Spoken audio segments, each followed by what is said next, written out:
Good morning, good evening, good afternoon, world, and welcome to episode 37 of Ball Don't Lie. I'm your host, Jared, with my lovely other co-host, Starkey. Starkey, how we doing today? We're doing all right tonight, my man. How are you? Man, I'm doing great. NBA is back in the air. It's cold here in Mississippi for now. It's the high in the next 2 days is like 50. And it's going to be the 80s. Baby. And it's going to be the 80s. So, yeah, not too happy about the 80s part. I wish it would stay in the 50s year-round. But, hey, you take what you can get. Fall is going full blossom right now. Yep. College football's booming. NBA's back tonight. It's a glorious day. It's the best time of the year. It is. From now on until the end of the year, you have a major sport. You have NBA every night. You have college football almost coming every night now. NFL coming almost every night now. Or NFL will be still Saturday. Or you have a couple Saturday games coming down the road. You got Sunday, Monday, Thursday, and then we'll have Saturday at the end of the year. Yep. It's beautiful, folks. NFL college football this weekend was amazing. We didn't get to watch any of it. Shout out to Ryan and Meg for tying the knot. Congratulations, guys. Love y'all. But let's get into it. And I have a rant. Let's do it. Fire away. I've said it before, and it's going to be tonight's show title. Fire Silverfield. All right. Ryan, you stuck. Back-to-back weeks of blowing leads. Back-to-back. They blew a 17-point lead. Yep, they did. At one point, because I was listening to the radio the other day, and they said that it's not blowing a massive lead like that, especially in back-to-back weeks. That's not on the players. That is 100% on leadership. At what point does Larry Beach step in and do something? Well, the issue was here's the thing. I played it forever, played at a high level. He got too conservative. Yeah. And I've coached at a high level. You can't get conservative. Once you start getting conservative and you don't have a team that's like made for that, that's not like a run like the Cleveland Browns, for example. They can be a conservative team on a dime. Yep. Because guess what? They have the running backs. They have the O-line to run the ball down your throat. Memphis Tigers, they don't have that anymore. No, they don't. Guess what? You are blowing them out doing what you've been doing all day. Passing the ball and then running it. Doing little draws, little gimme stuff. Don't take the brakes off. It's back-to-back weeks, Silverfield has done that. Like we said last week. You know, I will go on record and say this. I may get blasted in the comments for it, but Seth Hennigan is one of the best non-Power 5 quarterbacks. Oh, yeah. No, I think his stats. If you get blasted about that, that's a problem because I 100% agree. He's thrown for almost 2,000 yards this year, 12 touchdowns to 3 interceptions. And here's the thing. He doesn't have the best weapons this year. No. Last year, he had a fourth-round draft pick wide receiver. And he had an NFL caliber tight end in Sean Dykes. The talent is not there anymore. But you have the pipeline. You can get the people here. Here's the thing that pisses me off. Hennigan's gone this offseason. Oh, absolutely. I think he's going back to Texas. I don't know. I think he will go to a Power 5 school. I don't think it will be in Texas, but he will go to him this year. He will be gone. He is too good to be a crappy Memphis team. Because here's the thing. Where do you get 2 more wins? This Memphis team, we said in the year, man, 7-6, 7-6 or 6-6, or 7-5, 6-6. Yeah, sorry. You inherited a great Memphis program from Fuente, who handed it off to Norvell, who took it to another level. Exactly. You had Memphis football at an all-time high. You inherited a Memphis Tiger team that was coming off a Cotton Bowl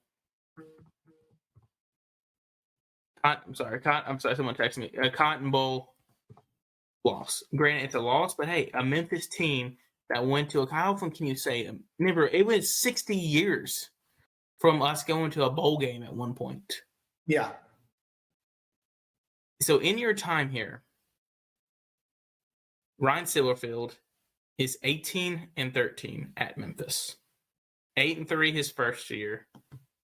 Last year he went 6-6. And this year you're 4-3. And like we said, that first year, he was riding Norvell's coattails. But here's you had Brady White. Yep. And you had DeMonte Coxey. You had Kenny Gainwell.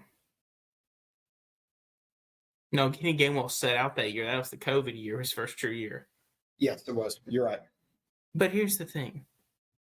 I've been thinking this in my head.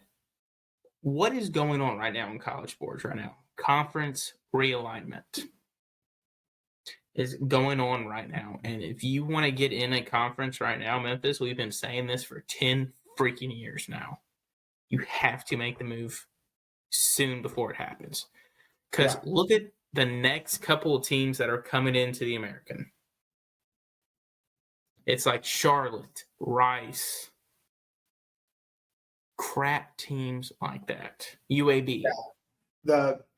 The American is about to be the old Conference USA again. 100%. But it's just like it's literally going to be the new. Yeah, he said that. So there are 6 teams set to come in, and tell me which one of these teams sound beautiful to you. Charlotte 49ers. Nope. Charlotte 49ers. Let me pull up the record. I should have already pulled this up. I didn't think I was going to go this deep in a rant, but man, we're going. Right now, the Charlotte 49ers currently 1-6. That's gross. You are, however, getting a UAB Blazers team who is competitive. The battle of the bones will be back. I have to think I am fine with UAB. Welcome back, Blazers. Hey, I've been wanting them back, and I've been wanting them to get the Southern Miss going again. You're getting Florida Atlantic. Florida Atlantic is 3-4. You're getting Rice 3-3. And the other 2 teams are UTSA and North Texas. UTSA has been on the up and up the past 2 years. So I'm fine with that. UTSA is a good one. But here's the thing. Basketball, what are you getting out of this? Nothing. Absolutely nothing. No. It's literally going to be you, and it's going to be SMU in basketball. SMU, yeah. And it's going to revert back to the old Conference USA days where with Houston leaving the conference altogether, Memphis should absolutely run the table in basketball. I know we're not there yet, but run the table in basketball and then get to the tournament. But like someone said over the weekend, basketball is only going to get you so far. It will. But here's the thing. Memphis is already in a tough market as this. You're in the middle of SEC country, pretty much. You got Ole Miss and Mississippi State down the road. You got Tennessee and Vandy, which Vandy won't get the, you know what I mean? But you still have two more SEC schools. Then you got Arkansas. You got LSU. All around you. Yeah. On a Saturday, if Memphis has a night game, or if Memphis has a day game and those teams have better night games, guess where fans are going? The SEC teams. They're going to the SEC games all the time. When Memphis is good in both basketball and football, best time of our lives. Oh, absolutely. That 2019 season, where we had College Game Day here. And then you had all the hype around Penny Hardaway with James Wiseman, Precious, all of them here. Yeah. Memphis was at an all-time high. We were making news left and right. We were thriving. I knew people that were choosing to go to grab the say, hey, I'm going to go to the Memphis game tonight versus going to like an Ole Miss game or going to the Grove or going to Starkville. Yeah. Like I knew people who gave up like amazing seats at for state games and Ole Miss games and Tennessee games to go see Memphis play SMU that day. Yeah. When game day was there. When Memphis is electric, it's amazing. Everybody loves it. And you can't tell me people who don't love if you're from Memphis, you care about the Tigers. Oh, 100%. Yeah. Like, I'm a bigger Razorback fan, but guess what? I still love the Tigers. You're a bigger, I guess, Ole Miss fan, but you still love the Tigers. Oh, yeah, absolutely. You care, I mean, you bleed Tigers basketball more than anything. Yeah. But you have to get the right man in the job right now. Because right now, what matters the most? TV deals. Yeah. You are playing in prime time. The AAC has a great thing going with ESPN. Friday nights, Thursday nights, Wednesday nights. Those are your nights.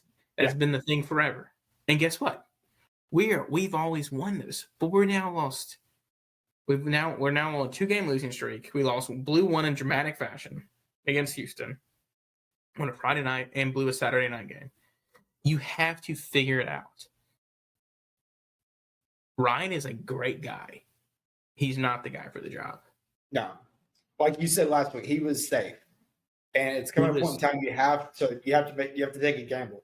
You have to make a hire that's going to get more recruits in. And here's the thing, Memphis has a name. We've maybe got 2 top recruits. 2 big time recruits. It was not Daryl Henderson. No. It was Easy. Yep. And TJ Carter. Yeah. 2 4-stars from the Nashville area. Out of Tennessee's back pocket. Stole them from Tennessee, Bama. Both of them had offers to go to any school in the country. They said, yeah, we're going to Memphis. Yeah.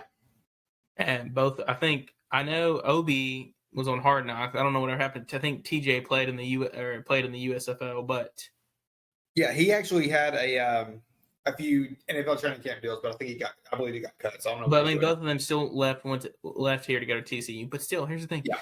You're known for getting the diamond in the ropes, developing them. Silverfield's not doing that. You got to make a sexy hire really fast. Because right now, everyone is saying it's Boise State, SMU, and Memphis are the 3 schools that could get the next jump. Yeah. Basketball-wise, you don't got to worry. Penny alone will sell himself. Oh, yeah. Penny's going to penny for sure. He will make sure the program is well-known. Yes. The issue is you got to get the football coach. Yeah. And there are 2 guys I think we should go after. My dad says Memphis should go after Hugh. He's not coming to Memphis. Would be a great hire. He knows the area. Heck, he even could coach at Briarcrest. Yeah.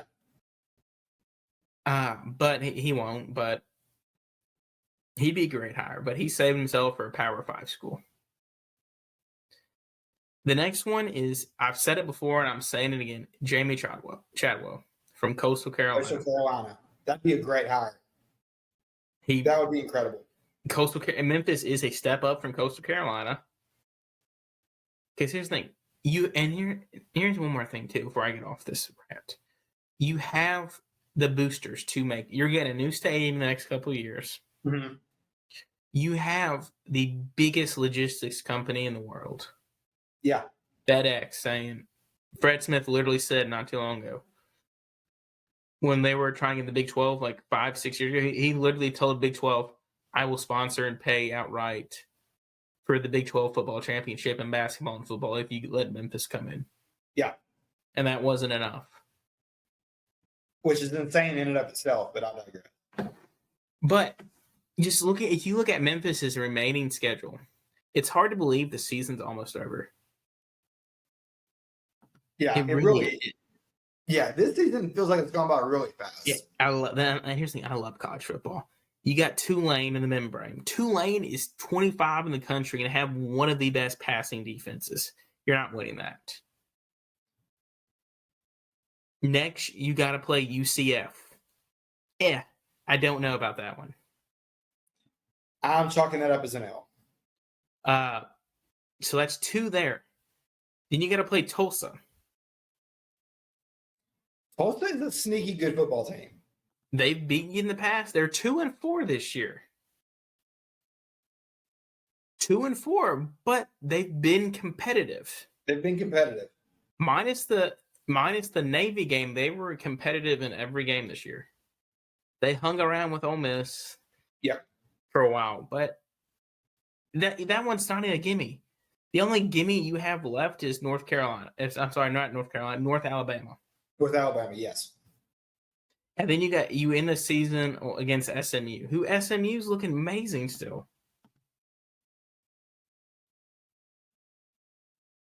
SMU has 3 losses this year: Maryland, TCU, and UCF. Yeah, like, you're maybe winning 2 games. You're at best going 2-3. Yeah. And we're supposed to be happy for a 6-6 season. That pisses me off. Yeah, there's no way. Pisses me off. Anyway, I'm done with my Memphis rant. Fire Silverfield. Make it happen. Come on, who's the David? Is it David Rudd? No, it is Webb. No, hang on. Let me. When did they get a new president? David Rudd. Oh, he was retired. the guy. Yeah, he's. Oh, okay. Well, never mind. It's no big deal. But Bill Hardgrave. Bill. It's time to fire Ryan. Let him go. Let him go. Ryan, we salute you on your 3 years at Memphis. Because here's the thing: if you go 6-6 this year, Hennigan's gone. Oh yeah, I think Hennigan may be gone anyway. So yeah, we'll see. Arkansas. Let's get into that one. Arkansas actually had a great rebound game. It scared me to death. Yeah, we were watching that over the weekend a little bit. It was scared me. It started off kind of rocky. Oh gosh, I mean the fact that it was a shootout in the first half. Yeah, and then I was talking to a guy at work. Athletes are athletes. The better athletes will take over eventually, and we just started getting that pressure. The scary thing is we were leading the nation in sacks. We haven't had a sack in 2 straight games. Oh wow. Yeah, well, but hey, that's fine. Drew Sanders is still projected to be a top 3 draft pick in the NFL draft. Gosh, that guy's a stud. KJ. This just proves to you that like how much of an asset KJ really is to Arkansas. Yeah. 5 passing touchdowns. KJ was 29 of 40 for 336 yards. Ooh. Yeah, KJ was prolific. He also added on 32 rushing yards. And then you got the guy that's leading the SEC in rushing, Rocket Sanders, had 175 rushing yards. Yeah. And 2 touchdowns. So that puts us to 4-3. It ends the misery of the 3-game losing streak, which thank the good Lord, that's finally over. But here's the thing. It's our bye week this week. Thank God, thank the good Lord. It could not have come at a better time. But SEC, you never have an easy week. No. We have 5 games left. At Auburn, that's a win. I hope so. It should be. It should be, but we'll get to it in a minute. Nothing's guaranteed. Liberty, that's 2. That's another win there. And then we got LSU, Ole Miss, and Missouri. I think you can go 2-3 to end the season. I think Arkansas can go. Let's see, 1, 2, 3, 4. I think you can go 4-1 to end the season, or 3-2, worst case. Yeah. Win 7. Well, here's the thing that's got us: it's just injuries, and missing KJ last week against State hurt us a lot. But I think you can win easily 4 games, get back to a 9-win season. Win your bowl game, go to 9 games. We'll see. You got a week to get healthy. Let's get healthy. Let's jump into the Ole Miss game. Kind of scary a little. Man, you have no idea. It's just, I don't know what's more shocking. Just the fact that you don't know what Ole Miss is going to do every week, or the fact Ole Miss actually has a running game for once, a consistent one. Yeah, so I just need Jackson, because he's progressed every single game. and it has been beautiful to see. But I need him to just have this breakout, incredibly just breakout game. Now, I realize against Vandy, he threw for, I believe it was close to 500 passing yards. But 2 of those were 70-plus yard touchdown passes to Jonathan Mingo. So, but I need him to just absolutely have a great passing game against a solid defense. Hey, answer me this. Would you rather have Plumlee or Jackson Dart? So Plumlee has 1,500 passing yards, 11 touchdowns to 3 interceptions. And he's also got right under 500 rushing yards and 7 rushing touchdowns. Man, I'm not going to lie to you. Right now, if you put Plumlee in the backfield with Quinshon Judkins and Zach Evans, there will be no need to pass the ball. I love Jackson Dart. Don't get me wrong. I think he has, the more he grows, I think he has the potential to be the next Matt Corral type leader for Ole Miss. But I don't think he'll be there next year. I think Altmaier's gone. I think we keep Jackson Luke's leaving. Well, don't be shocked if it's the transfer portal. Yeah. And remember who will be available this offseason? Seth Hennigan. Yeah. And Hennigan has proven he can sling the ball, and Lane Kiffin loves a guy that will sling the ball. He can, for sure. But that leads me into your next. Y'all do have a terrible, like us. Y'all do have a terrible back end of the schedule. Yes. Y'all have at LSU, which makes right now, opening up right now, and I checked it this afternoon, it's a 1.5 point spread. Y'all are favored by 1, which is coin flip game. Which is at Death Valley, but hey, last time LSU had a big game against undefeated team in Death Valley, they got blown out. So you never know. I'm here for it. I hate LSU, but I just want a good competitive football game. And then y'all got A&M, which A&M sucks, but still, you got to go to College Station and play. That's always going to be a tough game. Yeah. And then you get pissed off Bama, but we'll get into that later.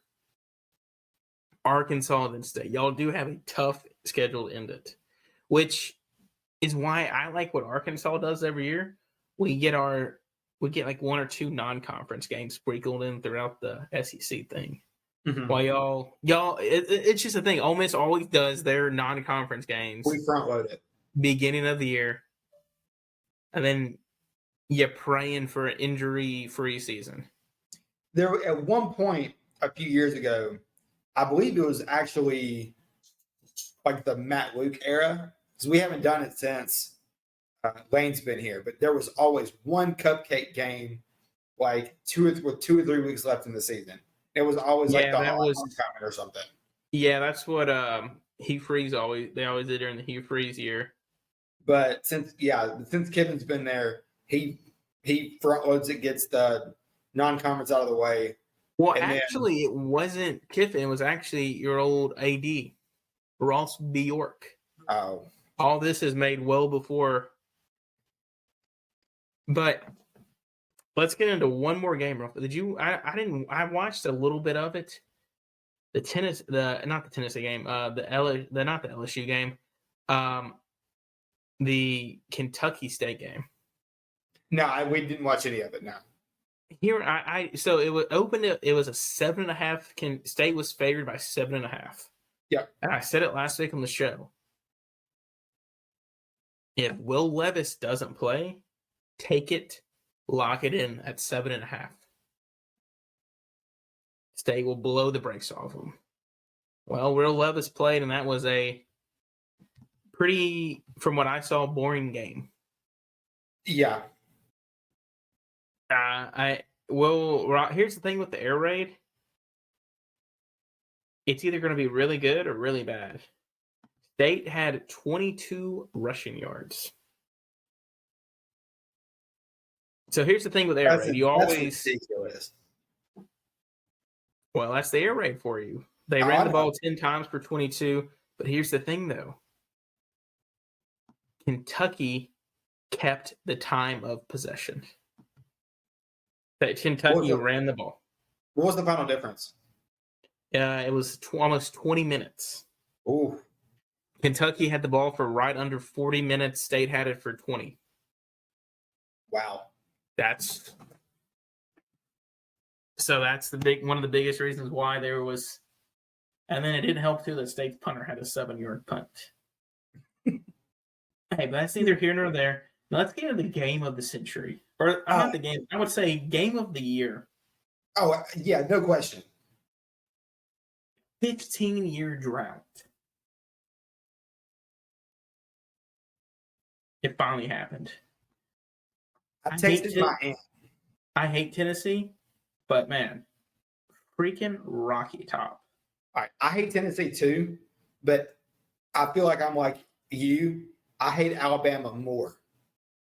Rocky Top. See, I don't want to say I hate Bama. I just like seeing them lose every now. I love seeing storming the fields. And you see one of the biggest stadiums in the country storm the field. It's the best thing ever. And then you have people like on eBay now. You can buy chunks of grass. Yeah.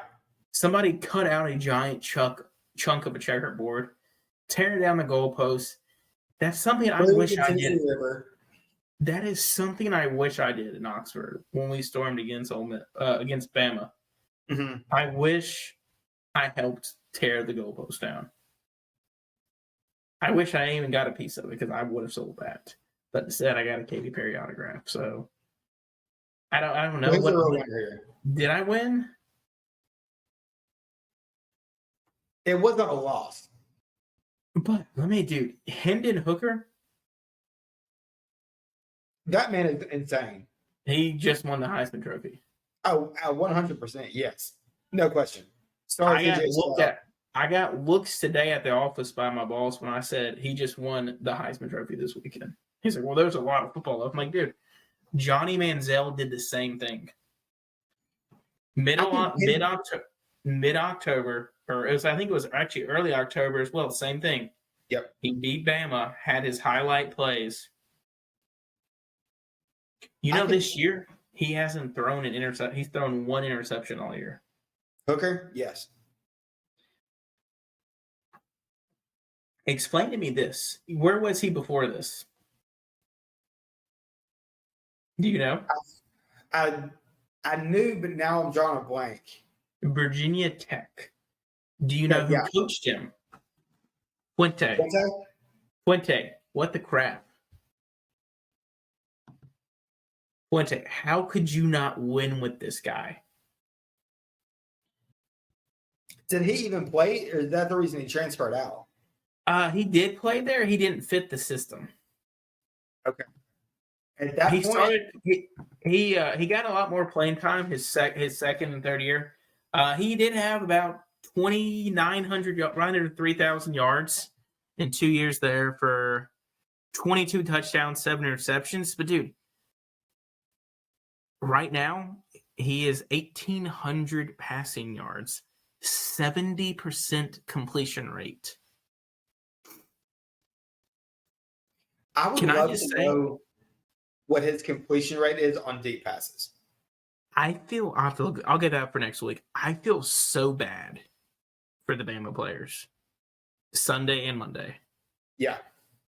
I felt bad for them. The drive, I would presume, they probably drove. They probably flew. I felt bad for them. For their sake, I would hope they flew. You feel bad for them.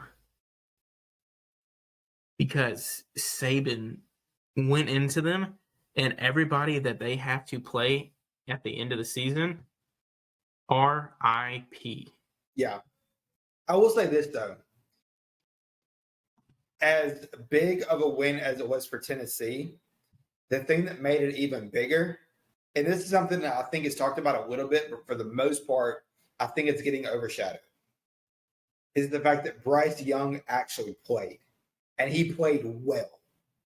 It's when in your mind would you ever say Alabama's defense is bad, and their offense is the best part. Yeah, no, I would never think that ever. Because even when Bama's had a stacked offense, they've always had a stacked defense. They're My wife one and of I were the talking about most. that yesterday.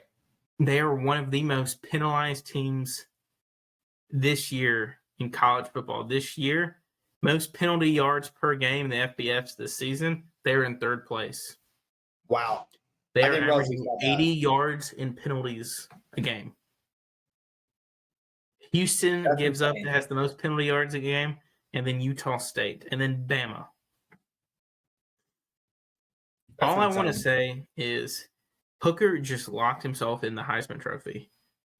Granted, I hope Tennessee, it's amazing. You won, you beat Bama. Don't get complacent. No. You still have 2 big games left. 2. You got Kentucky Halloween weekend. Yep. And then the first weekend of November, you go to Georgia and play. You got Georgia in Athens, I think. I can tell you that right now. The winner of that game will be in Atlanta. Is going to Atlanta, which yes.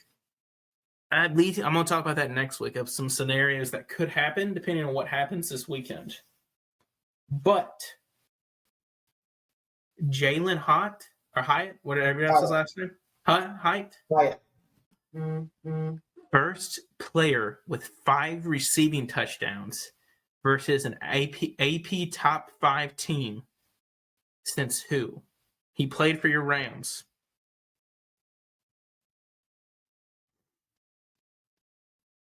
He went to NC State. Okay. He played for the Rams. How long ago?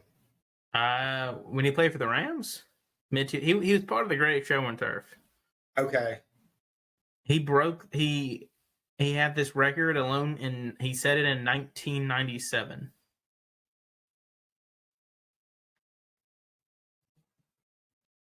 Played for the Rams. He was pretty pivotal in the Greatest Show on Turf. Went to NC State. Was it Marshall Faulk? Marshall Faulk went to San Diego State. Okay, I did not know that. Okay. When I think of the GSOT, I think of the big 3 and Orlando Pace at left tackle. It was Torrey Holt. Torrey Holt. Okay, see, I thought Torrey Holt was a little bit later than that, but he had 5 receiving touchdowns, is the most against any Nick Saban team ever coached. He's the first player since Devontae Smith in 2019 to have 200 yards receiving and 5 receiving touchdowns in a game. That's insane. This is the most points scored in a Tennessee loss. The over-under for the game was 63.5. The final score of the game was 100 a combined 111. Yeah. Sorry, I had to do math in my head. The 52 points was the most points allowed by Alabama since 1907. I did see that stat today. 1907 against Swanee, which is now a Division III school. Yeah. You know what, Bama? You party. Your time is over. You had a good run. You partied hard. You lived it up the past decade. Saban, could be time to retire, maybe. He should have gone out years ago. He should have retired with the Tua title.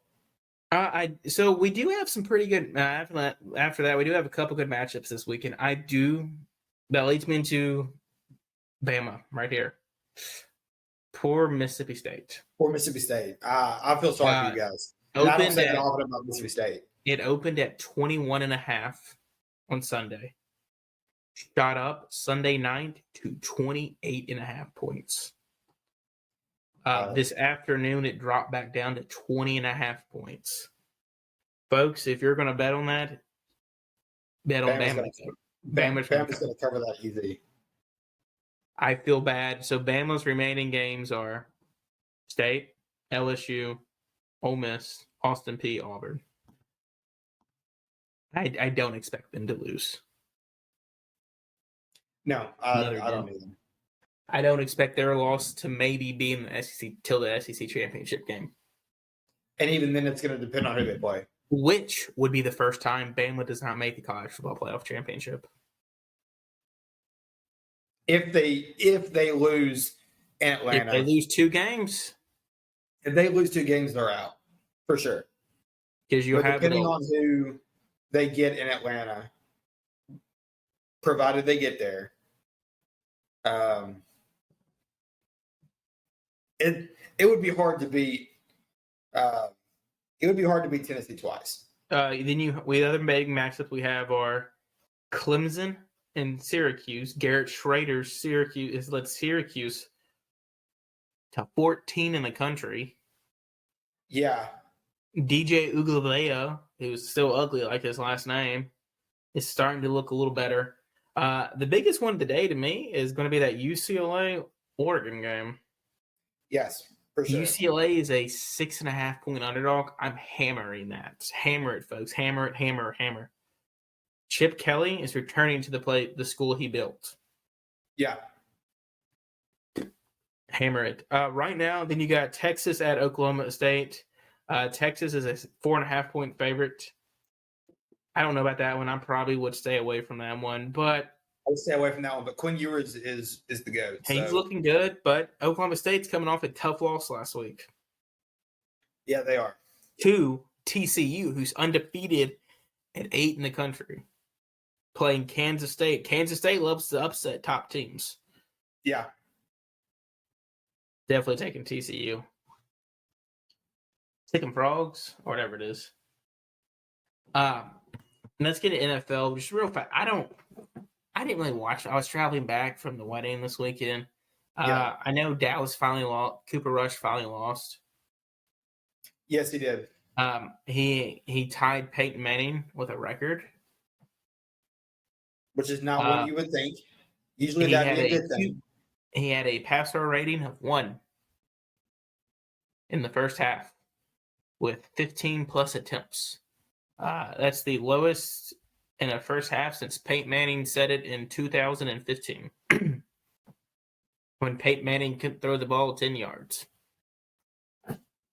Luckily, you get Dak back, so you can make the argument we have the best defense in the NFL. Yeah, because we have the best defensive player in the NFL. Hey, Micah Parsons, defensive player of the year. Yeah, at this point, I can't argue with that.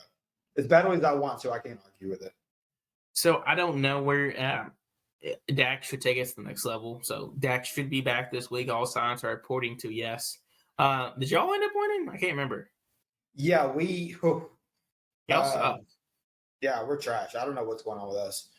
Yeah, we actually ended up winning by 2 touchdowns. It was 24-10.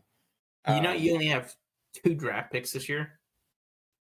Yeah, that doesn't surprise me. Hopefully, we're about to get a third because the Rams are about to trade Cam Akers. I don't know who's going to take him because his biggest issue is he doesn't want to pass block. I think somebody will take a flyer on him for like a 6th, 7th round pick. I mean, don't get me wrong. He's a great back, but dude, pass block, Jesus. It's not that hard. Throw your body into somebody. That's why people diss Zeke all the time. But you know what? Zeke's the first guy that will throw his entire body to make sure to protect the quarterback. Yeah. The Bills. It's either going to be the Bills or it's going to be the Chiefs to win the Super Bowl. Bills or Chiefs to win the Super Bowl. NFC, game is going to be amazing. I don't think the NFC is going to have anybody to really compete in it. I mean, wasn't. So Philly's undefeated, but I don't think they can hang with a Buffalo Bills team or a KCD team. No, I don't either. I love Philadelphia's story this year, but when it comes to actual gameplay, I don't think they'll be able to hang with either one of them. How about the fact that everybody thought the Bills Chiefs game was going to be a barn burner, and it was 24-20? Yeah. Can we just talk about the fact that Tony Romo called it at kickoff? Tony Romo was a god. Best color analyst I've ever heard, and that's coming from someone who used to do color analysis. Best quarterback of all time, Tony Romo. Yeah, I'm not going near that one. And then we had a trade today, which is very shocking in the NFL. You hardly ever have regular season trades, but you had the Cardinals make a trade for Robbie Anderson, who just got kicked off the sideline. Basically got Antonio Brown during the game on Sunday. Yeah, by the interim coach, because which just makes it so much better. Yeah, he got AB'd, and then he got traded the next day. So now he's in Arizona. If he thought he was having quarterback issues there in Carolina, he's Kyler Murray. You get Kyler Murray, but here, answer me this: how bad do you think the Cardinals are regretting giving Kyler Murray a 5-year, $236 million contract? Oh, they're kicking themselves. Absolutely. You are pissed. And they gave Cliff Kingsbury a contract. Yeah. Here's the thing. Those two are tied together, and they are both awful. They're getting DeAndre Hopkins back this week. He's clear to play. Here's the thing. Hopkins ain't going to take it. Hopkins is one of the best receivers. You can make the argument. He's a easy top 10 receiver in NFL history. But that's all they have. He can't. You got an old Zach Ertz. Granted, you didn't have James Conner on Sunday. But, man, DeAndre Hopkins ain't going to fix the problem. Because guess what's coming out next month? Call of Duty. Yeah. Now, you all know Kyler Murray's got an addiction. Yep. He does. It's not to drugs. It's not to alcohol. It's not to women. It's to the game. It's the game. And not the football game. Not the Tom Brady game that cost him his marriage. It's to the video games, especially Call of Duty.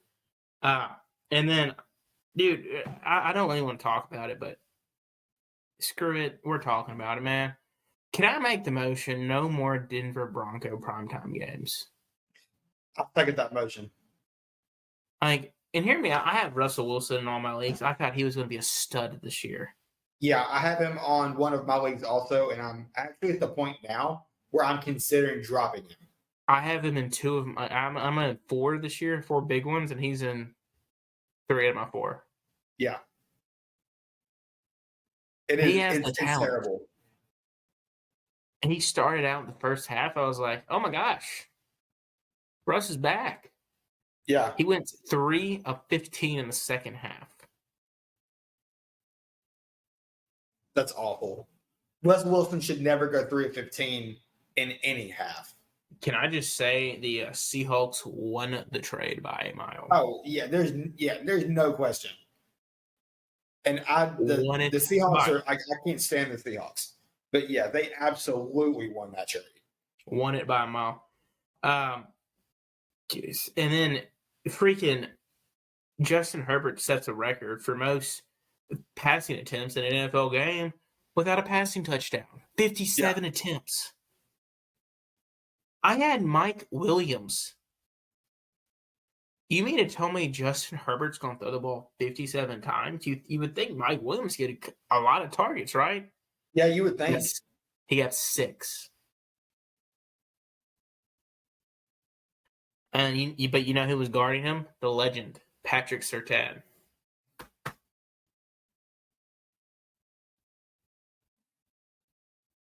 Patrick Surtain, baby, the guy I wanted.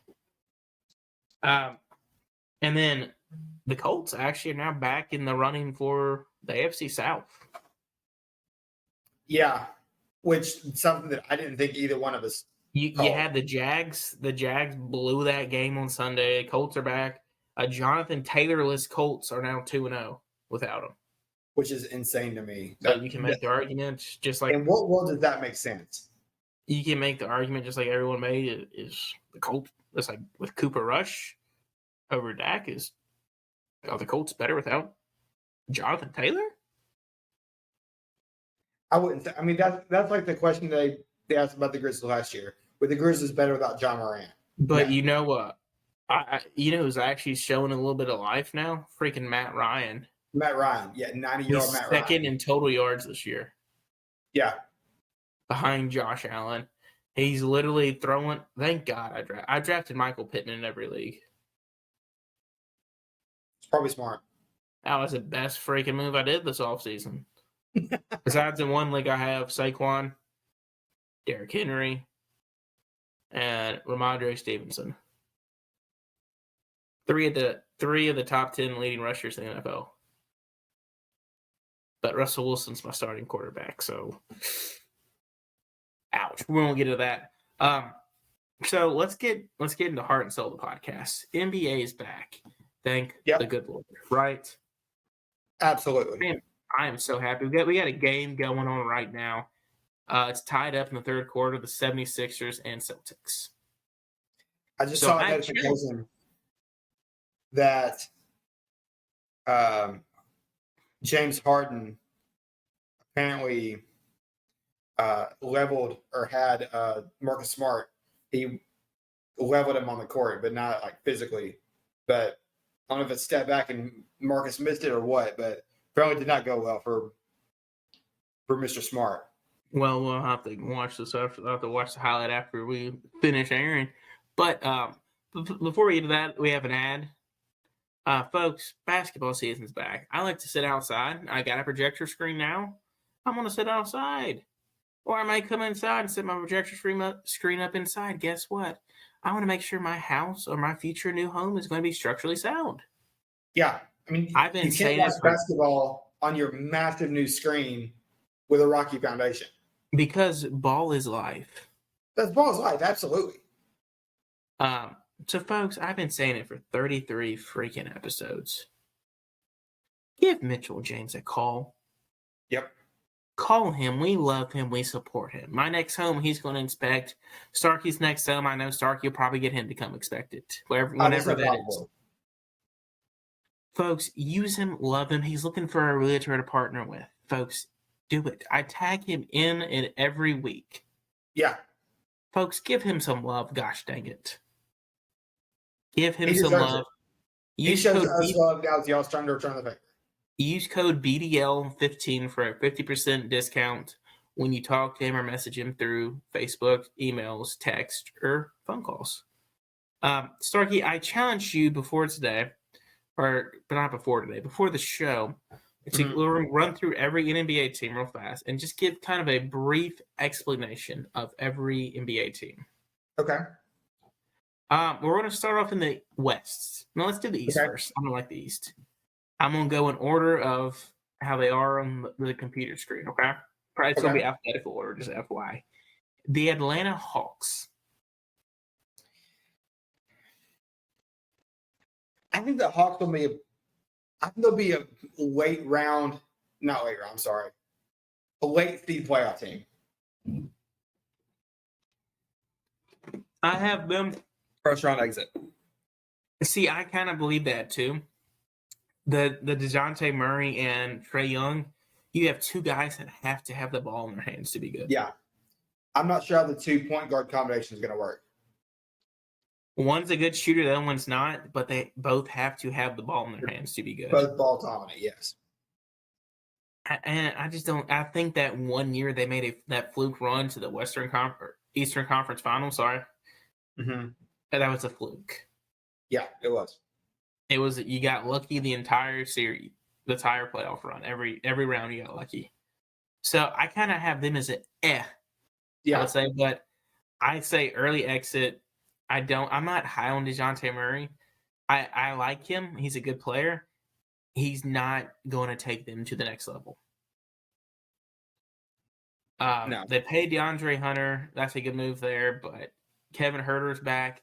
You have the shooting there, but I just don't think it's going to help them enough. And they keep saying, DeJounte Murray's a great defender. John Morant dusted him every time they played. Yeah, So 1,000%. next one is the Boston Celtics. They have a Boston is lot of interesting. They have a big distraction to come from. They lost their head coach right before the season started because he couldn't keep it in his pants. Putting it kindly. Well, We're G to PG rated show. You got a short time span here. Yeah. Because you got two guys on max contracts, Jaylen Brown and Jason Tatum. Tatum freaking peered in the NBA Finals last year. Yeah. His stats like, he averaged 27 points. Dude, those 27 points a game, he struggled to get those. Al Horford is an old guy. Yeah. He does not have much left in the tank. No. You lost the Rooster, Danilo Gallinari, this offseason to a torn ACL, playing for Italy. Yep. Robert Williams, the Time Wizard, it's a Time Lord. Sorry, the Time Lord. He's got degenerate knee issues, but when he is on the court, he's like Jaren freaking Jackson Jr. He's incredible. He's one of the best rim protectors.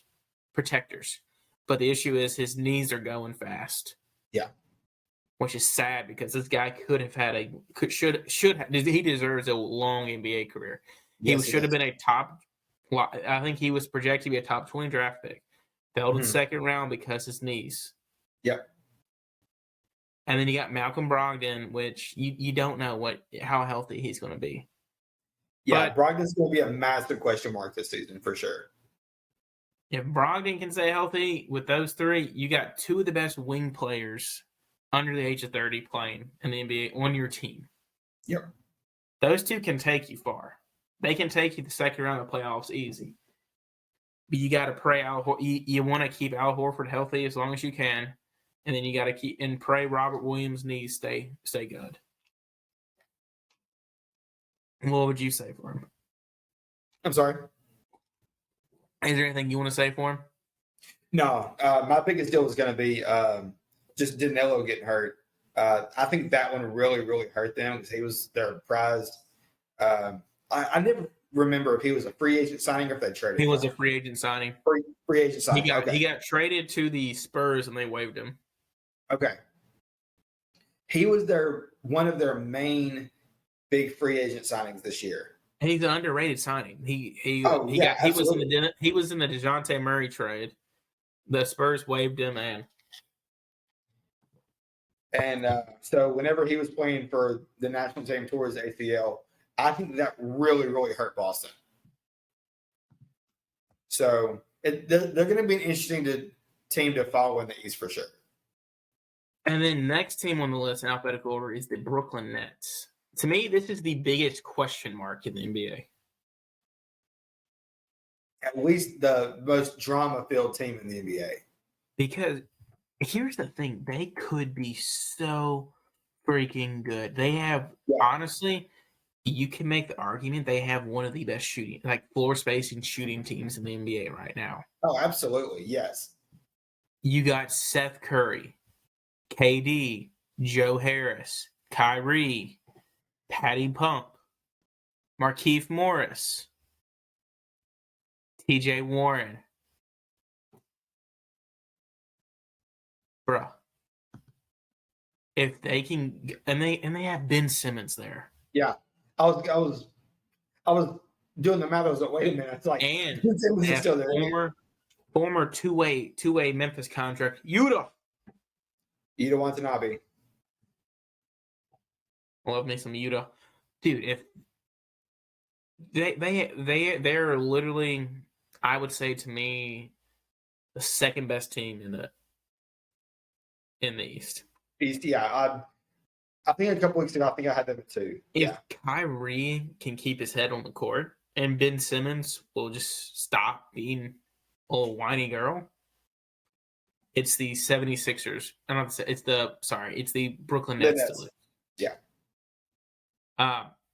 So that's my thing on the Nets. The next one is the Hornets. They need to stop going to jail. I was about to say, yeah, they're going to be the If they keep it up, they're going to be the longest yard version of basketball. They're gonna be the new jail. We had the Jailblazers back in the day with Rasheed, Zach Randolph, all them. Yeah. The Hornets are now looking at that. Yeah, Miles Bridge is gone, and then the only good thing they really have is their announcer still. Yeah. I was listening to a podcast today, and I forgot the guy's name, and they were talking about it, and they said it was Chris Burden's show. Roser was talking about it. One of the guys he was listening to said an NBA player who just played the Hornets said they suck. And he goes, a lot of it has to do with Melo. He goes, Melo cares too much about what he's doing off the court and what he looks like than he does actually making the team better. Yeah. And then James Bouknight just got arrested for DUI. So I saw a post. Somebody tweeted if Victor Watanabe goes there, he's going to be selling crack as soon as he gets drafted. Yeah, I saw that tweet. Yeah. He's going to be a crack dealer. Yeah. If I'm Victor, I'm going to do everything I can to stay away from that. Because you got Melo, but Melo's missing Melo's missing the start of the season. All you really got is Scary Terry left. Yeah. That's really all you got. You got Mark Williams, they drafted from Duke. You got Gordon Hayward. I mean, they're in rebuild mode. And it sucks because Melo will be wasted there for a couple of years while they're rebuilding. Because you got to think this team for the past 2 years has been a play-in team that's got eliminated right off the bat and destroyed in the first one, in the first round of the play-in tournament. So it will be interesting to see what happens this year. But it's going to be sad to see like Melo's time and like because you only have a small window with these big time players to build a team around them before their contract comes. Yeah. And it's going to suck to see. It's going to suck to see this because Melo's got talent, all the talent in the world. It just sucks because it's about to be wasted. Yep. I agree. And free Bridges. I saw something today that somebody said the Grizzlies are interested in signing him once this passes. There's no way. If it passes, man, I'd give him Michael Vick got a contract, and he fought dogs. I don't condone it. Doesn't the Bible say to give people second chances? Oh, yeah. And he who has not sinned can cast the first stone? Oh, I'm definitely for second chances, but from a purely basketball standpoint, I think answer me this: isn't all sin equal? Scripturally, no, but we'll talk about it off the air. Well, we all fall short, but we're saved by grace. We are 100%. Let's get him rehabilitated on the court in Memphis. So the next team I want to talk about is the Bulls. When healthy, remember, they were the best team in the NBA last year. When they had Lonzo, Levine, DeMar, Patrick Williams, and Nikola Vucevic. Mm-hmm. Oh, by the way, did you know he was on he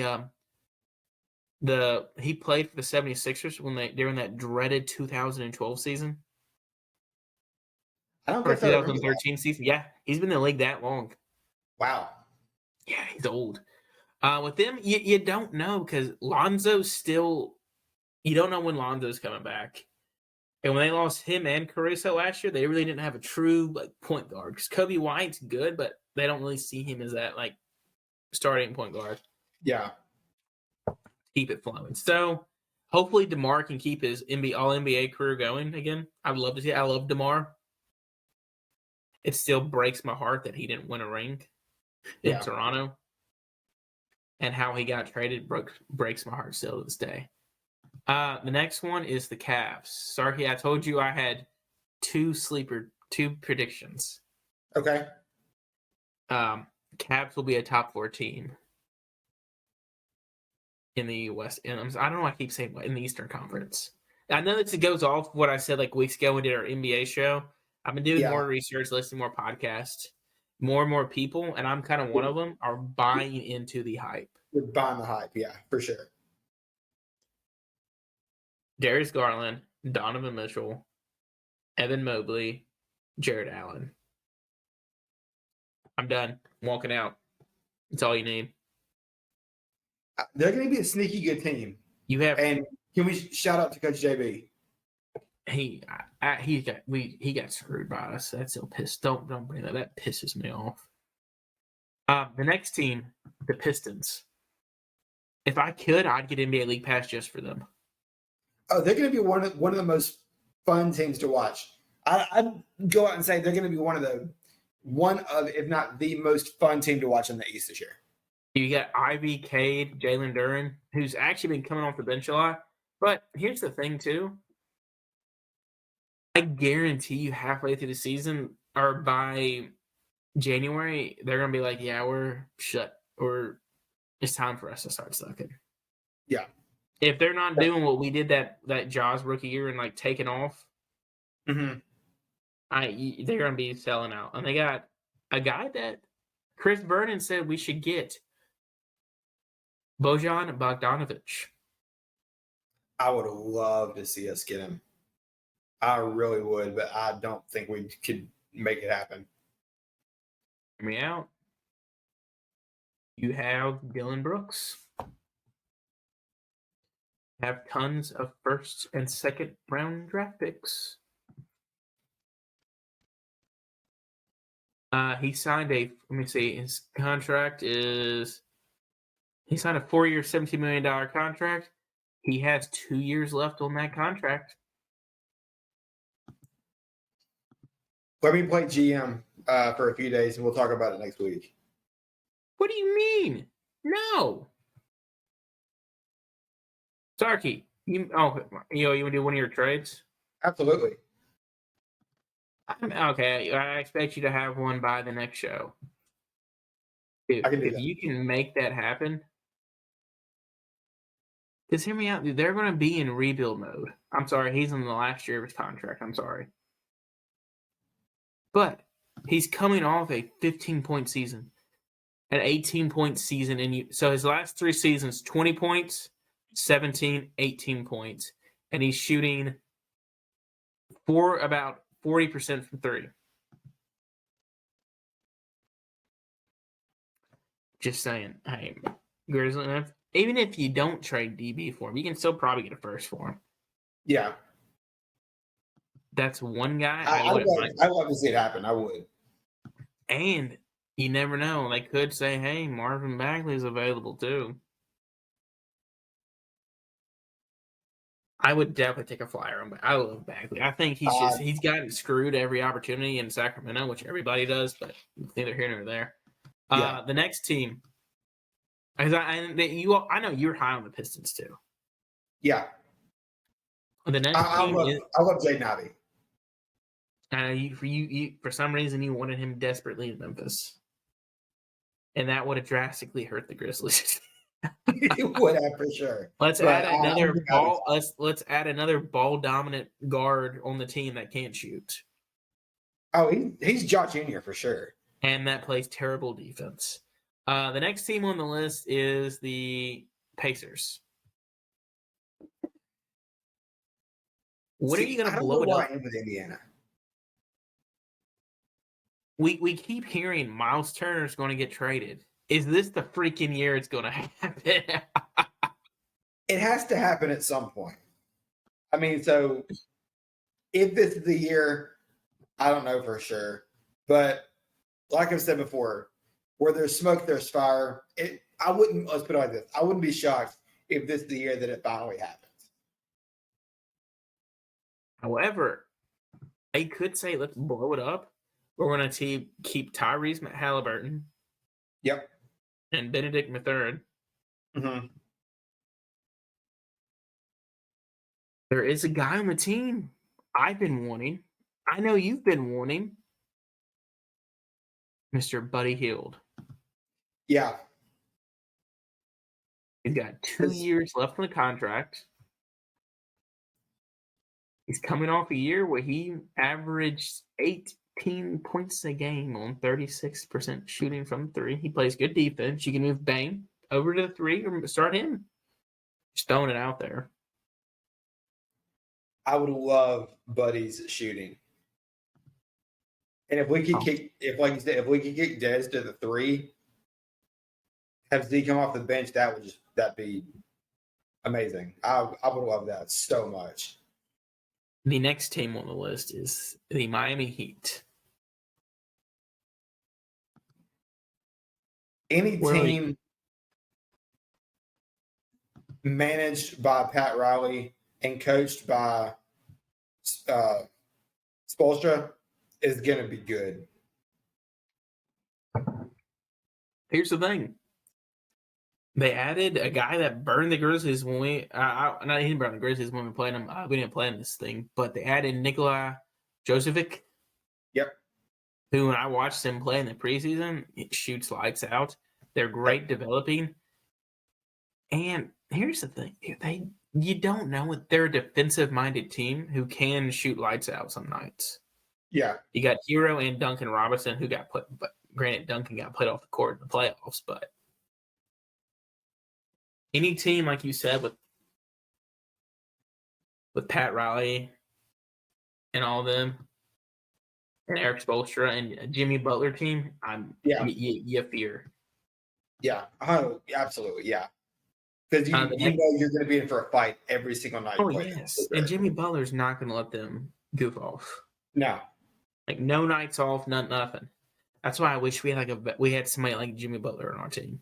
Yeah. But we don't. The next team on the list is the Milwaukee Bucks.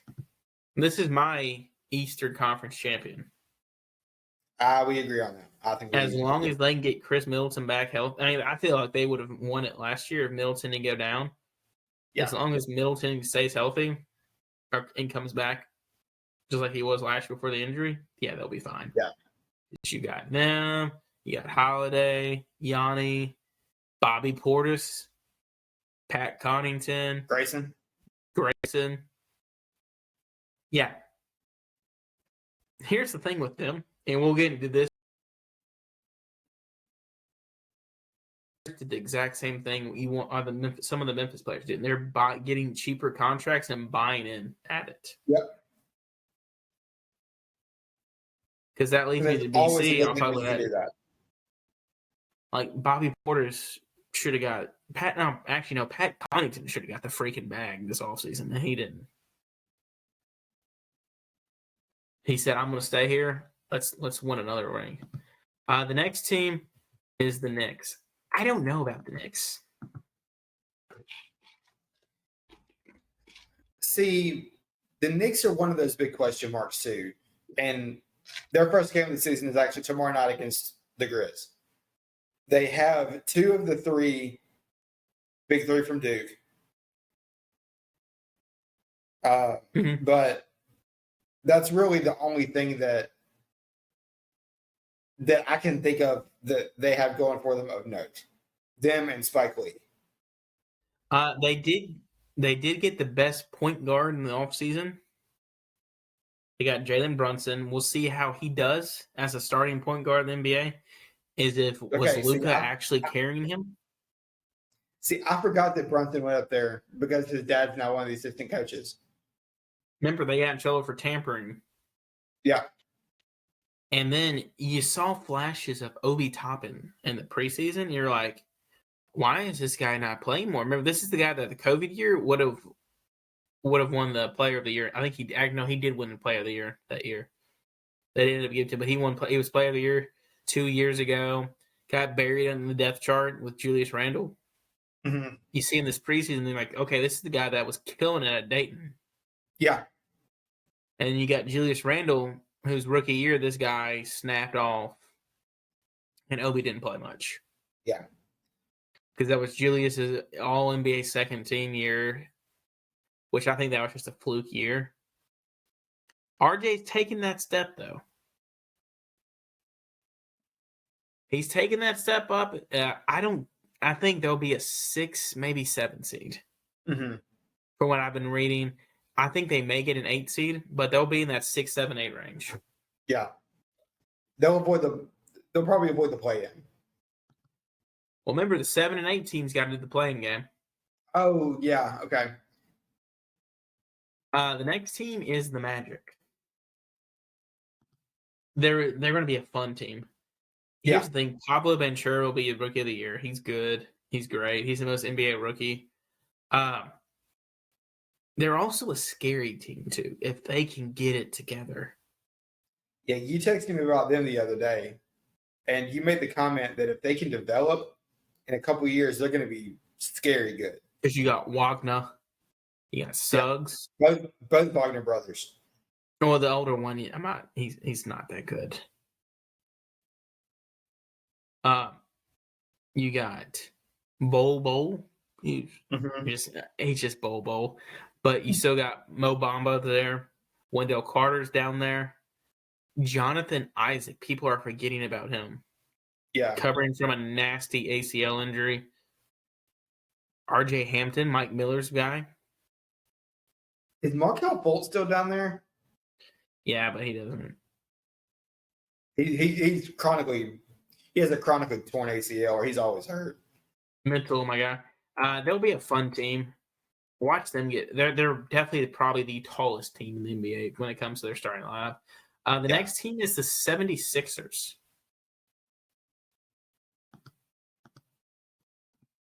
Hey, they say James Harden is down 100 pounds. Yeah. I think James Harden is going to take that. I think you're going to see Houston Rockets James Harden, like prime one. And him and Joel Embiid. Oof. And I think Joel's pissed because he didn't get MVP last year. Yeah. Yeah, this is going to be the Joel revenge tour, I think. And you got Tyrese Maxey. Yeah. Watch out. Watch out. I think Philly will be a 3 team there. But man, those 3 there, and you got Tobias Harris. You got who's their 4. Then you got PJ Tucker there as well. Shake Milton's great off the bench. You got D'Anthony Melton, who's great in the regular season. He'll disappear on you in a heartbeat in the playoffs. Yeah. And you got my guy. I can't wait. Crap, what was his game? Tyrese Matisse Thybulle, sorry. Matisse Thybulle. Matisse Thybulle, who's their defensive stopper. And they got Montrezl Harrell. Yeah. See, I forgot they were there too. Well, after he got arrested with all the drugs he went over there. Oh yeah, that's true. So they're a team to watch out for as well. And then the final 2 teams is the Raptors. And you don't know what the Raptors are kind of a mystery team too. They made the playoffs last year and they got destroyed. Last year they were a 7-man deep team.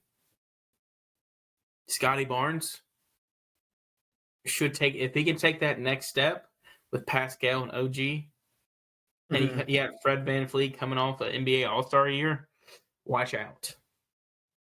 I'm expecting, speaking of Toronto, got to keep your eye for to take that next step. I think he's going to have a really good season. He's shown flashes before as someone that we're super familiar with.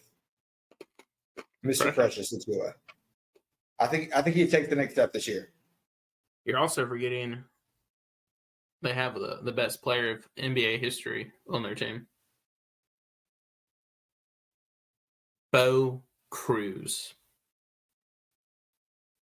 Juancho Herminga. I can't pronounce his last name. Juancho Hernangomez. Hernangomez, yes. See, I totally forgot he was in Toronto. He's actually their 5th. He's their 5th star. He's 5th in their depth chart for power forward. Yeah. Let's go, Bo. Best player in NBA history, Bo freaking Cruz. The next team on the list is Toronto. I expect them to blow it up by January. Yeah. Probably they're going to move Beal. They're going to move. They're going to move Kuzma, which I'm still freaking preaching it. Kuzma to Memphis, please. Yeah. I would love if he could get out of Washington. I would love to see him in Memphis. I don't know why I love Kyle Kuzma so much. I just think he would fit so perfectly here. They He got was Johnny Davis this offseason, who you don't know. But this team is not good. It's not good at all.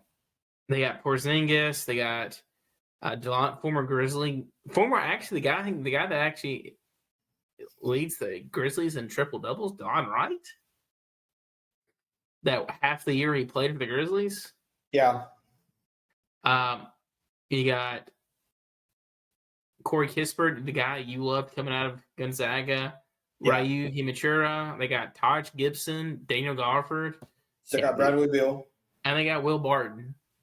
Yeah. I'm just telling you about January. They're blowing it up.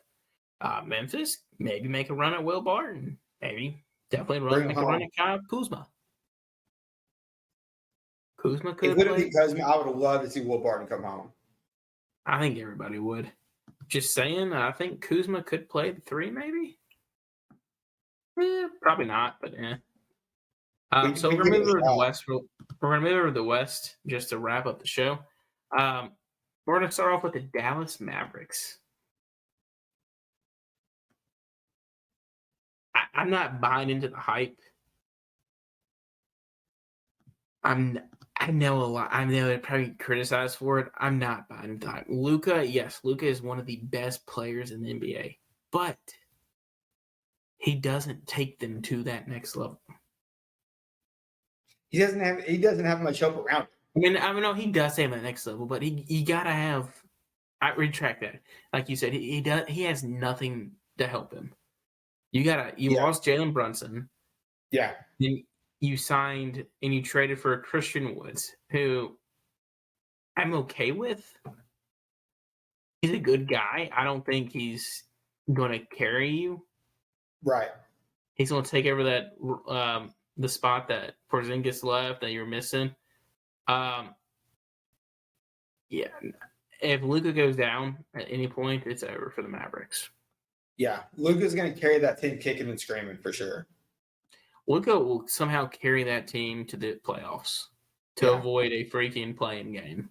Yeah. Mark my words. I think a couple weeks ago, I believe I had them at as the 6th seed, maybe.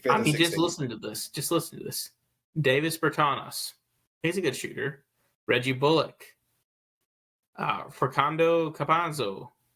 He's from Argentina. He's 5'10". Spencer DeWiddle. He's also 30, by the way, that Facunda guy. Spencer Dinwiddie, sorry. Luka. Tyler Dorsey, former Grizzly. Woo! Dorian Finley-Smith. Josh Green. Tim Hardaway Jr. Jaden Hardaway. Max Kepler. JaVale McGee, in the words of Shaq. Frank Nicotini. Theo Pinson. Dwight Powell, Christian Woods, and McKinley Wright. Yeah. I'm telling you, all you gotta do is shut down freaking Luka and you're winning those games. Oh, yeah. Double team Luka. So let's jump to the next team, the Nuggets.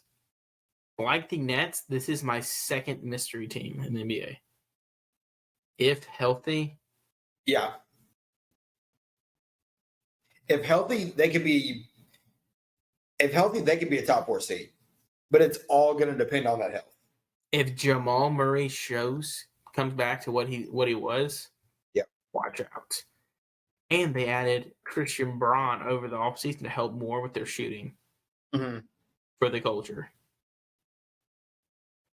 If Jamal Murray and Michael Porter can come back strong, watch out. Yeah.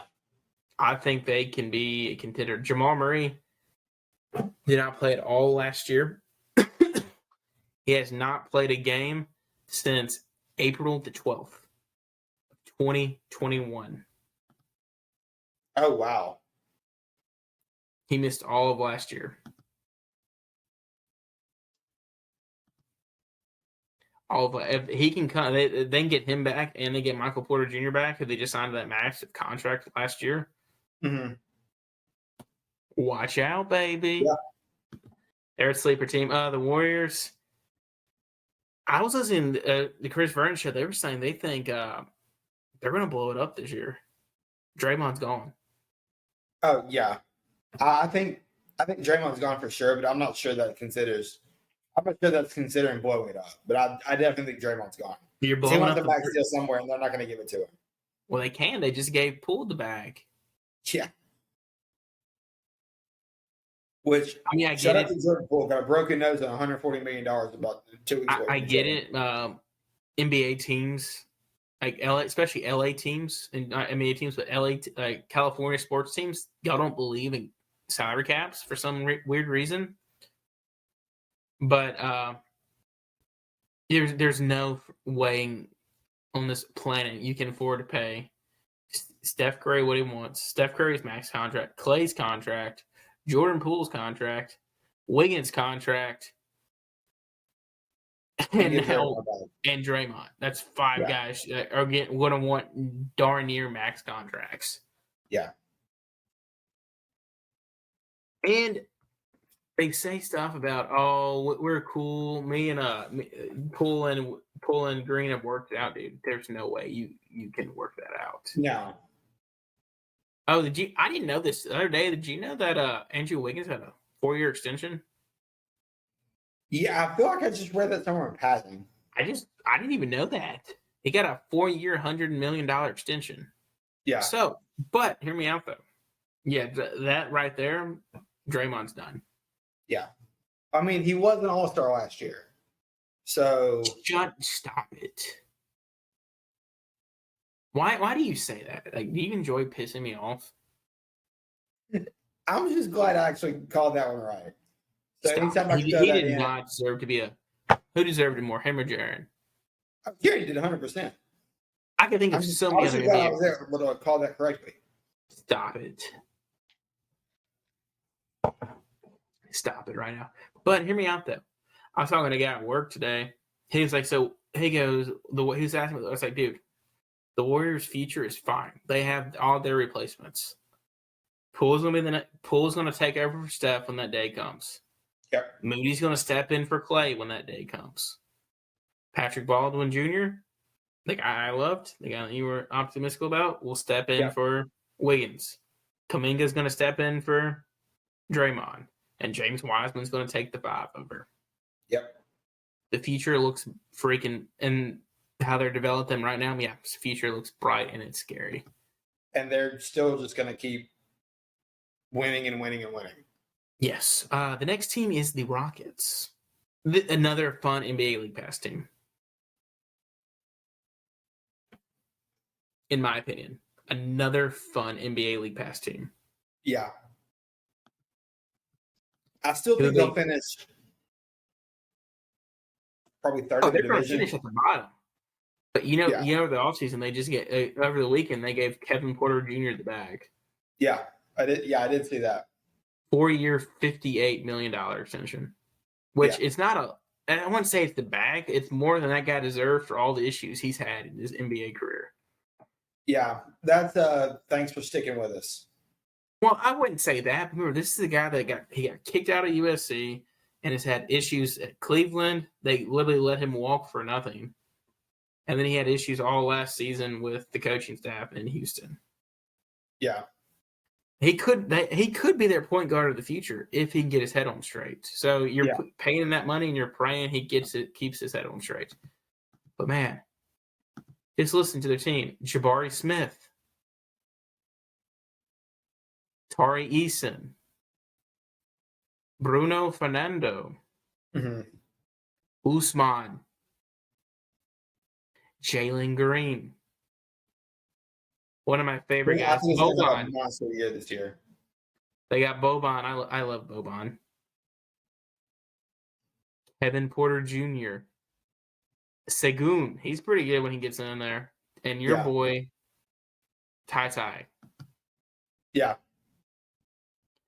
I'm telling you, man. The future could be looking bright in Houston. The next team, the Clippers, if healthy, I think that it's either them or the Warriors winning the West. If you want my honest opinion, because Kawhi's only played. Listen to this: Kawhi's only played in 35 games the past 3 years. They said he is looking more jacked than ever. The Clippers are my 1 seed.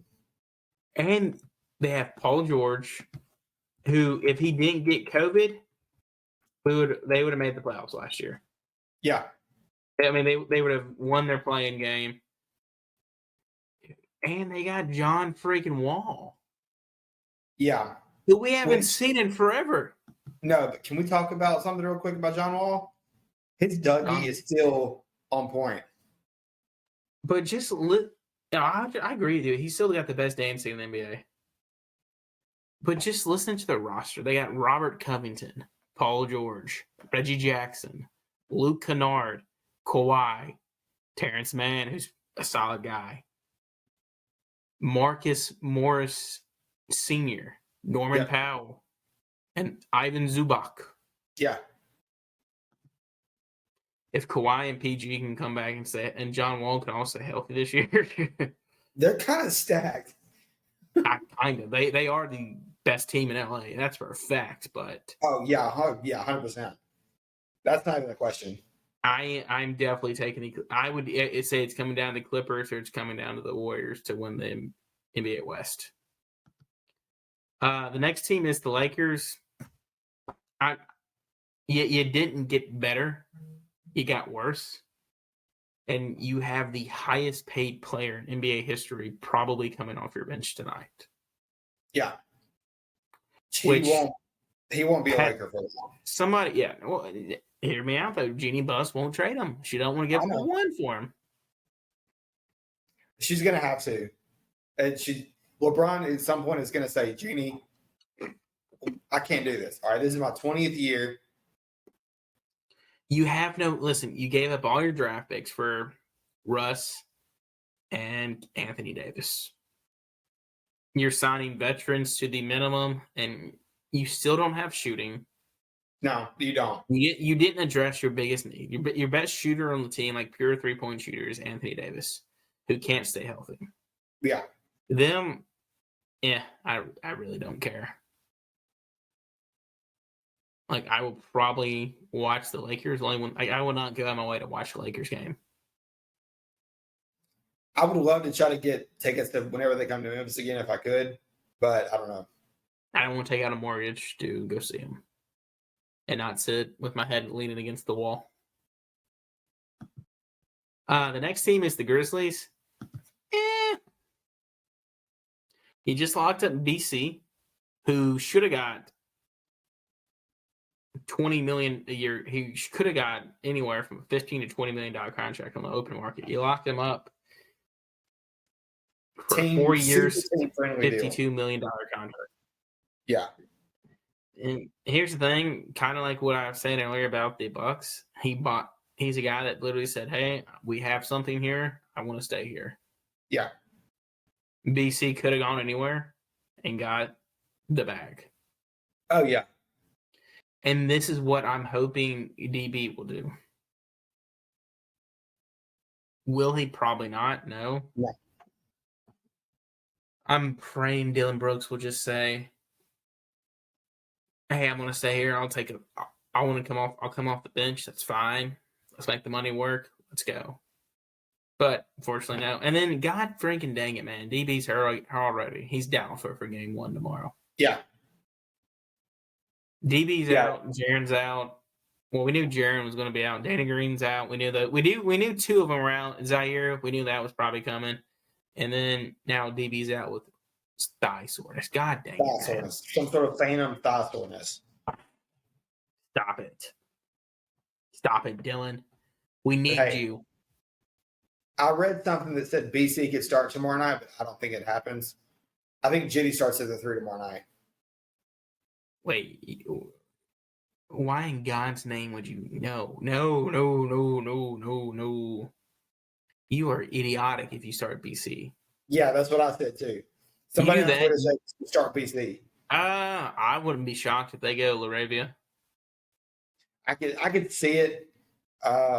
I think they will either go Laravia, Roddy, or I don't think they want to lose Jitty off the bench.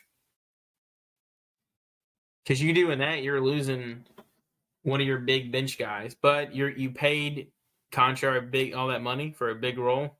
Yeah. For minutes. So This could we be shall it. see. We shall see. The Timberwolves. I think they're going to regress. Yeah. You gave up too much for Rudy Gobert. Oh, yeah. You gave up your entire bench for Rudy Gobert. Yep. They gave up Patrick Beverly, Malik Beasley, Jared Vanderbilt. 3 contributors on that team, like key contributors for Rudy Gobert, a 30-year-old big man coming towards the end of his career, more than likely. Granted, that's a pretty scary lineup on paper. Like on 2K, that's a scary lineup. Cat and Rudy. Yeah. Man, Cat's going to get exposed on defense. Offense, they'll be okay on offense, but defense, they'll get exposed. Yeah. And here's the thing, too. They still have to establish the pecking order in Minnesota. Because that's going to be the same thing for Minnesota and the Pelicans, my next team on the list. Yep. They don't have a pecking order. No, they don't. We all know what it is. But it's also D. Russell's, the snitches, contract year. Yeah. So that guy's thinking FGAs all day long. He's gonna have that DB mentality. So you got him, you got Minot. It's going to be weird to see who runs the point for them. I don't know who will. Because you lost Pat Bev, who was that ball guy, who literally did not care. They got Austin Rivers. I don't think they'll start him.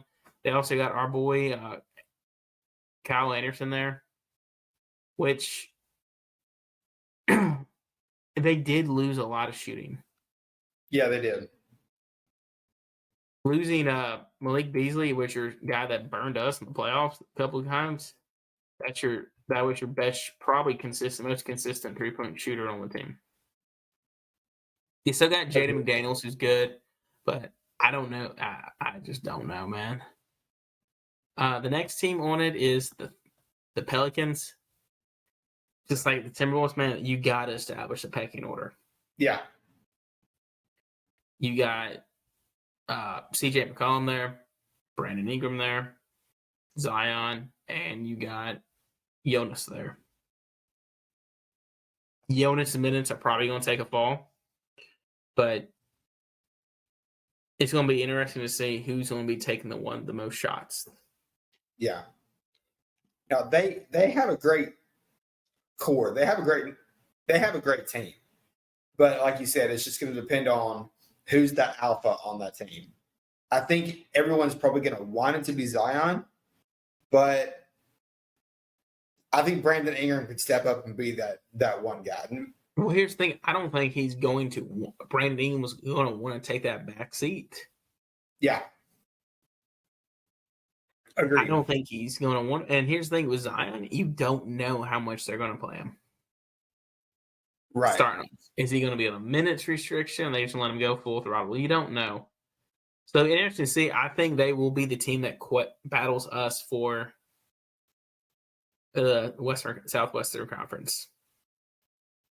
I think it's between us and it's between the. I think that's something that a lot of people wanted to see anyway, just because of the Zion rivalry. Yeah, it will be, but it's just like you said that'll be tough. Like you said, I think you are right. That is what everybody wants, but without Jaren, if Jaren misses 25 games, it's yours. Yeah. If he misses like 30, you're getting to the kind of the scary thing. Yeah. Next team on it is the Thunder. This is a team I would actually get the league pass for. I think Josh Giddey is going to have a good season. I really do. Man, we were wrong with him. We thought he was going to suck. Yeah, we were way wrong on him. You got Shea Gillis. Awesome. You got both Jalen Williams. They got oh yeah, then they got my French guy. What's his name? I feel like I Oh, know who you're talking about. no, they didn't. No, they didn't get him. They did not get him. Oh yeah, they got Usman Dang. They did get him. I forgot about that. They did draft Usman Dang. Another wild card. So Yeah. watch them end up getting like the number 1 pick. And get Victor. Uh there's no way in this earth they can get Victor. But they'll probably trade out of it, but I don't think they'll Yeah. be that bad. But they'll be bad. They'll be fun to watch though. Like this is the team I would go out of my way to watch. Yeah. I can see that. Because you got Giddey, you got Usman Dang, who's a very sleeper guy. You got both Jalen Williams. You got Shea Gillis-Alexander. You got Lou Dort, who they just paid. So, I mean, it's not a bunch of sexy names, but it's a bunch of guys I would definitely go on my way to watch. You got Isaiah Joe, the guy I wanted to come to Memphis, but is what it is. But seeing Josh Giddey, Shea Gillis-Alexander together, that'd be fun to watch. Lou Dort would get off the bench. And then once Chet comes back, it'd be nice to actually see him play one game.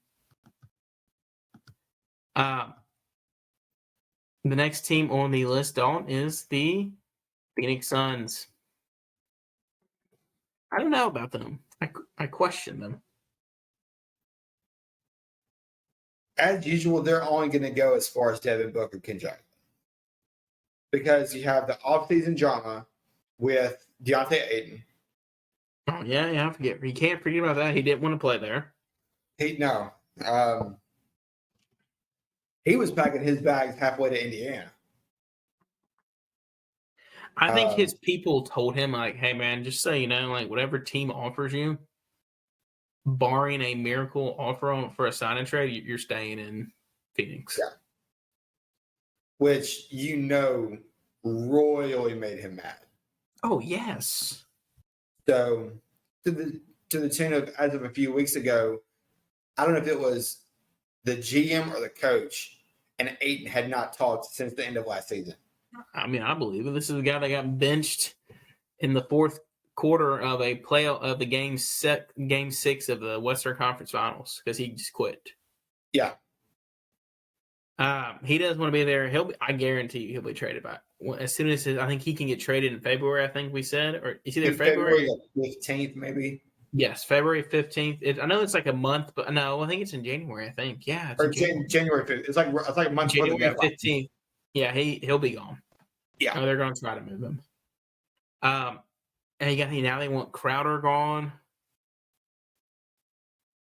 So you don't know what's going on there. But they got Chris Paul, so Chris Paul's gonna do what Chris Paul does. Lead him. I hate Chris Paul with a passion. I hate him. I hate him. The ageless one. He's like Tom Brady. Except Tom Brady has a ring. Except he has football rings. Well, technically, he still has a wedding ring. They haven't finalized it yet. Yeah. Except we like Chris Paul. I don't. I hate Chris Paul. The next one is the Kings. Do we snap the playoff drought? They'll be a playing team for sure. There's no way they're not a playing team. But it is Sacramento. They have the worst luck in NBA history. I don't think this year I think the drought continues. No, stop it. Listen to the roster, man. De'Aaron Fox. Harrison Barnes. Sabonis. Keegan Murray. A lot of people are very high on him after that amazing offseason at the Summer League. Malik Monk. I think they'll make it. And he got a local boy, South Haven boy, Terrence Davis. He did. I think they make the playoffs. I think they make the play-in game and they win out.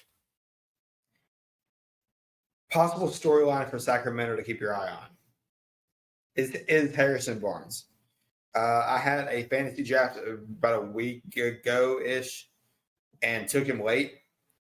The ESPN guys are saying that if they are focused on their development, which they rightfully should be, Harrison Barnes is like the only guy over the age of 30 on the team.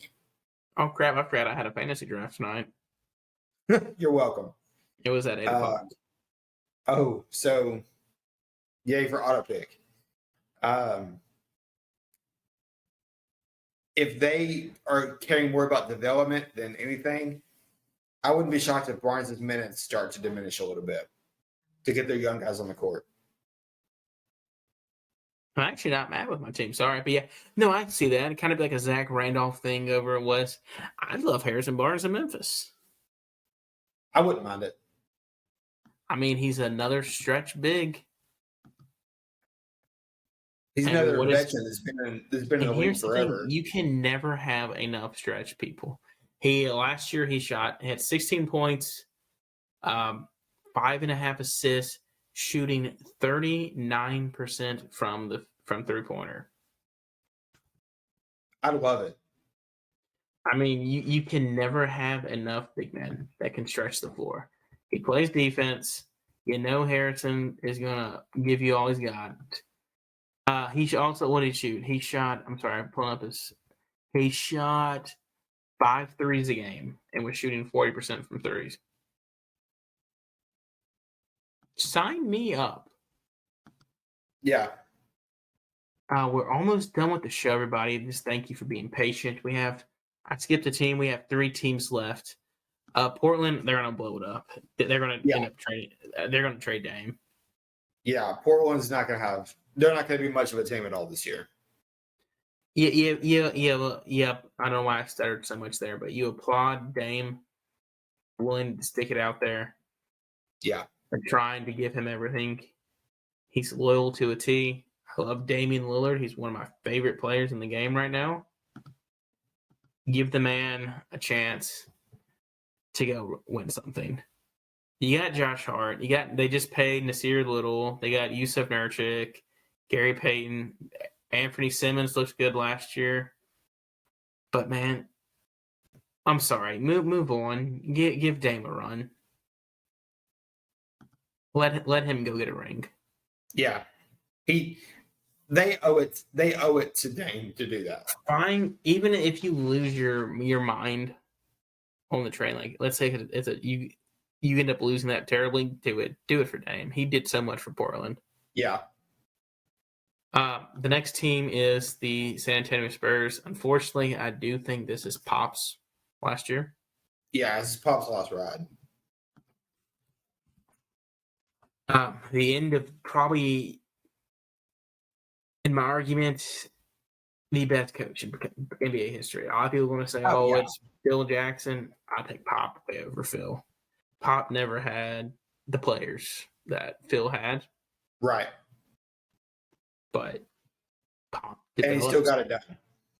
He developed within. He found diamond in the roughs and made them, like Manu Ginobili, Tony Parker, Boris Diaw, players like that.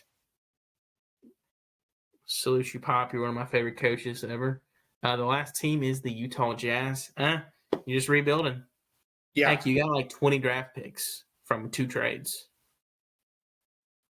Don't be shocked if they use those picks to either move up or in a package for someone else. Victor Watanabe to Utah. I'm going ahead and calling it right now. I would easily say that. Folks, I know it was a little long tonight, and we thank you for sticking with us. I promise you we'll get it back down to an hour at the most. Do apologize. Just a lot to talk about. Next week we'll have it down shorter, I promise. Starkey, I don't have anything left for the night. I'm probably going to go watch the Warriors beat the brakes off the Lakers. Yeah. I think that happens. Let's go. Any closing remarks or anything before we head out tonight? No, man, I'm good. Okay, folks, y'all be safe, and we'll be back better than ever next week. Bye, guys.